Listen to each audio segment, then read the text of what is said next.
ఇంకా ఈ రోజు ఎర్లీ మార్నింగ్ అట్లా వరలక్ష్మి టిఫిన్స్కి అయితే వచ్చేసినాం అనమాట. ఆల్మోస్ట్ 2 years అయిపోయింది నేను అసలు ఇక్కడికి వచ్చి.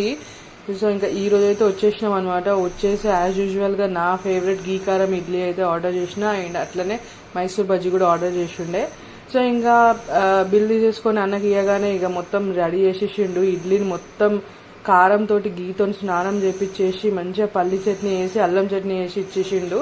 సో ఇంకా అసలు అలా దాని చేతిలోకి రాగానే దాన్ని చూస్తూ ఉంటే టేస్ట్ అయితే అసలు తినకుండానే నాకు నోరు ఊరిపోతుంది. అండ్ ఇంకా మైసూర్ బజ్జీ అండ్ ఇడ్లీ 2 కూడా ట్రై చేశాను. సో అసలు ఇడ్లీ చూడండి, అసలు అందులో నెయ్యి ఎలా ఉందో, మొత్తం ఇలా ప్రెస్ చేస్తుంటే నెయ్యి ఇట్లా బయటకు వస్తుంది, అంత పోసేసిండు నెయ్యి. సో ఇంకా టేస్ట్ మాత్రం యాజ్ యూజువల్ సూపర్ ఉందని చెప్పొచ్చు. అలా ఇక ఇడ్లీ ఉన్న బోండా తినేసేసి ఒక మంచి కాఫీ వేద్దాం అనుకున్నా, కానీ కాఫీ లేదంటే ఇంకా టీ అయితే తాగేసిన. అలా మార్నింగ్ వ్యూ చూస్తూ టీ తాగేస్తూ ఎంజాయ్ చేసిన మాత్రం చాలా బాగుంది. సో వీడియో కనుక నచ్చితే లైక్ చేయండి అండ్ సబ్స్క్రైబ్ చేయండి. Thank you for watching.